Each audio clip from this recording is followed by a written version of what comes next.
So, I am now in Mogu'Shan Palace Heroic, and we are just about to start the first boss. So let's see how this works out on Heroic difficulty. Hopefully it'll be a bit harder than normal, because normal seemed kind of uninteresting and face rolling. But yeah, I'm sure it will be. But I do have to say though, there is some bits and bobs of trash that you need to be aware of if you're a healer or a tank. Those, whatever they are, those little lion statue things, they hit like absolute trucks. Like when they were up to keep my tank alive, I was spamming regrowth. You know, by the time that one little pull had finished, even though we CC'd one of them, then I'd burned about half my mana just from completely spamming. So bear that in mind if you're a healer, and probably a DPS and tank as well, just so you can be CCing those and popping some cooldowns. So obviously that's pretty obvious, you just kind of move out the tornadoes, they knock you back and they do quite a bit of damage, so helps out your healer if you decide to move, I guess. Yeah, that's actually quite hard to move out of though, so, and you're gonna want to move out of that. If you don't move out of that, you're probably just gonna die, like so. Yeah, there's a whirlwind going on and that guy decided not to move.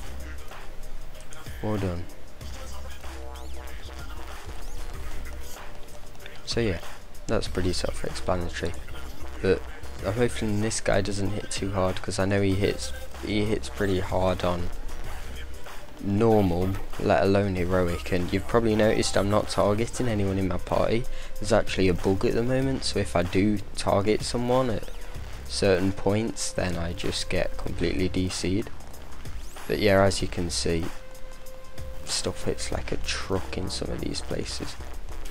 I mean, I best get an innovate going on myself. There we go. So that guy's on me now. Can you kite him? Can you kite? Oh, it's a bit late now, isn't it?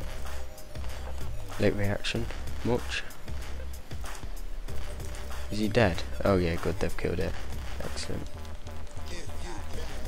Oh, we've got bloodlust going up, that'll help me with my hot ticks a bit, won't it? I mean, I've actually respec though in Soul of the Forest. I'm actually really liking it, because basically it means that, you know, I can go and do a swift mend, and then my next spell has 50% extra haste, so it puts like healing touch on 1.5 second cast, regrowth on 1 second cast, or I can get like an extra 2-3 ticks out my rejuvenation, Cenarian ward, or even life bloom if I want to. So I really actually like that. I know a lot of people would prefer to go for these, but for like pure healing output kind of thing, you know, it's on a 15-second cooldown. I mean, you can't really grumble, can you? So I mean, and to be honest, with like, I mean, look now, healing touch 1.53, regrowth 0.9 second cast, so look, just rapid regrowth. I mean, I know how good Tree of Life is and stuff in PvP at the moment, but to be honest, it might even be worth just leaving that aside a bit and just, you know, going for this talent, because it just seems like quite a lot better at the moment. And as I've said in one of my other videos, I actually do think again that ouch, that hits pretty damn hard. Thank you, priest. But I do know what I'm doing. But as you can see just then, those mushrooms absolutely nuke AoE healing, to be honest. I mean, look, everyone's down to about 80%. Let's pop them. I mean, it gets people up like so easily. They might nerf it, because actually I did it earlier when like a mage had all of his mirror images out and that a lot, so they were like, and because we had a hunter pet and all that lot, there were like 10 of us that it actually healed, and it still healed everybody for 17k per shroom pop.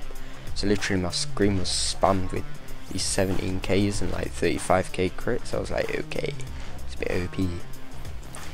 So they probably will change that, but then again, you got to remember that Resto Druids are the highest HPS output healers, but we now do have our Iron Bark, so that's quite nice, but it's only a 20% damage reduction, which to be honest is nowhere near as good as like a Disc Priest's 40% from pain suppression or anything like that. So it's not really the best, I guess, is it? You know, but it does help, it definitely does help. But because I can't target anyone at the moment anyway, then I can't even use it because I haven't bothered making a mouse macro for it. So that's not really very helpful. But they are supposed to be CCing one of these, or a couple. They've CC'd one, but they're not doing too much damage, I guess. So it's not too bad. I'll pop an Ursul's Vortex here to keep him there, just in case tank loses aggro. I don't really have much faith in this tank for some reason. But yeah, I really do like the wild charge, because it means obviously, you know, if we're in some AoE, like when our priest life gripped us earlier, I probably should have used my wild charge, but basically it means that like we're already really mobile healers, and to be able just to go like that and just get away from some, there's going to be so many uses for it in PvP.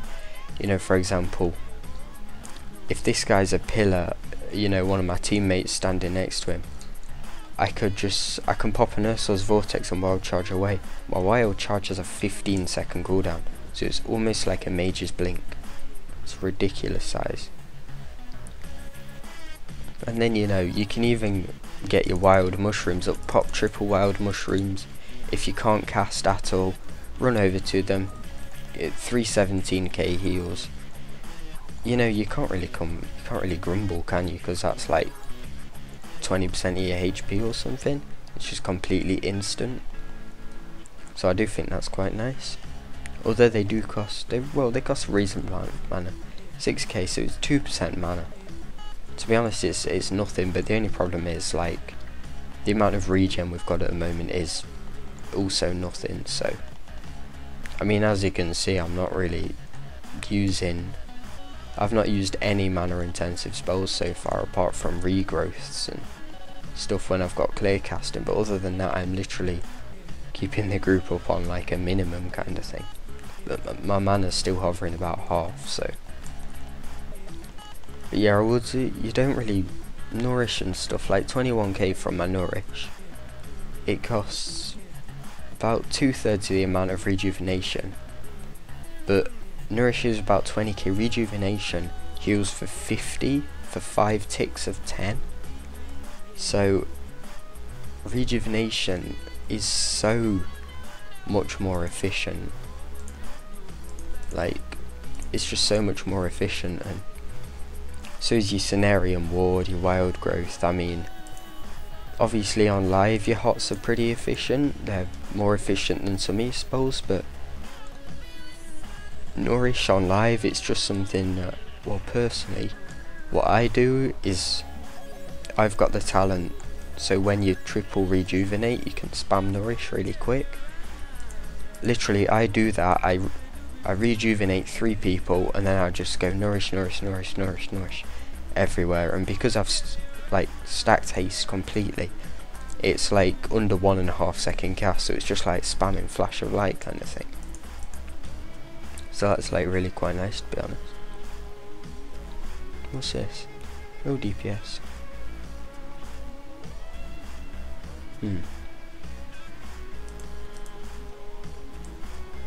Well, that looks pretty sick, to be honest. But I really do like the look of this dungeon, to be honest. You can tell I've worked on it a bit. So hopefully it won't be too much longer until Mist is actually released. These guys look bad. Hopefully they don't do too much damage. But yeah, right, you know, I was thinking, I've not really been using my mass entanglement much at all. I mean, I probably will be using it more in raids and stuff, but I've just not had to use it at all, kind of thing. We've not really had to CC very much, to be honest.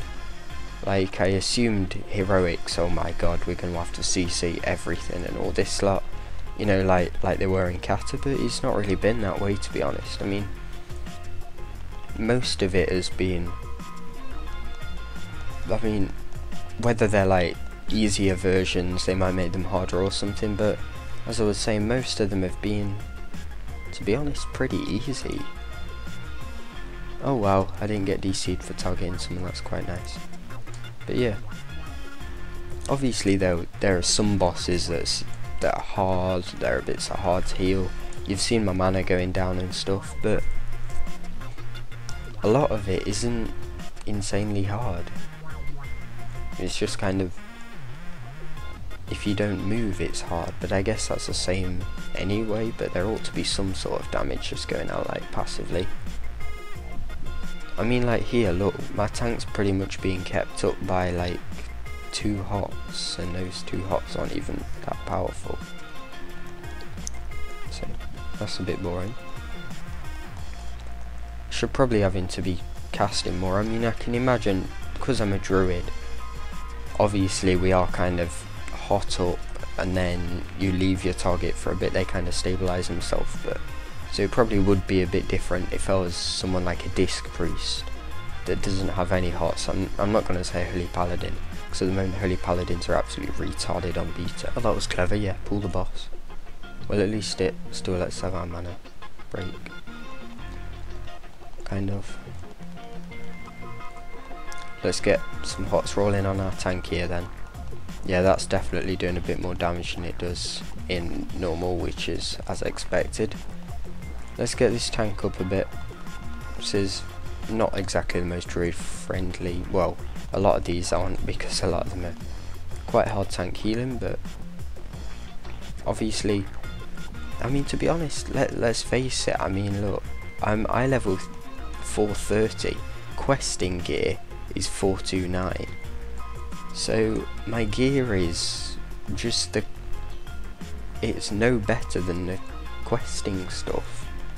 You know, I've got no gems, I've got no enchants, it's just really bad, and we're still managing to do these without having constant wipes, with, you know, I remember back in Kata trying to do these with the low, it was literally a nightmare.